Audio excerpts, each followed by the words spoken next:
Growth क्या चीज़ है और इसकी क्या अहमियत है। मिसाल के तौर पे फ़र्ज़ कर लीजिए कि किसी कंपनी ने अपना अर्निंग्स पर शेयर माली साल 31 दिसंबर 2024 को ख़त्म होने पर ₹10 फ़ी शेयर का ऐलान किया। 3 महीने बाद फ़र्ज़ कर लीजिए कि 31 मार्च 2025 को यही कंपनी ₹4 फ़ी शेयर का अर्निंग्स पर शेयर अनाउंस करती है।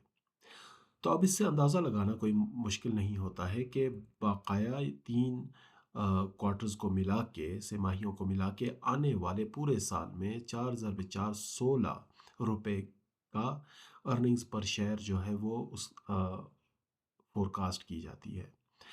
तो अंदा पता ये चला कि 16 बमुकाबला 10 यानी कि ₹6 का एडिशनल अर्निंग्स पर शेयर पोस्ट करने जा रही है कंपनी। बशर्ते कि कोई दीगर अवामिल उस अर्निंग्स को डेंट ना करें। इसका मतलब ये हुआ कि इस ₹6 का मतलब कि 60% तक एडिशनल अर्निंग्स पर शेयर आ सकती हैं इस कंपनी को।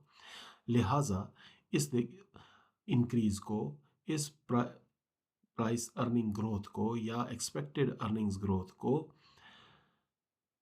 इसको बुनियाद बना के स्टॉक मार्केट में इस शेयर की वैल्यूएशन बढ़ जाती है।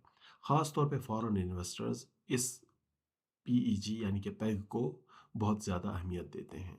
तो आप भी इन्वेस्ट करते वक्त इस पीईजी यानी कि पैग के इस रेशियो को हमेशा अपने ध्यान में रखिए।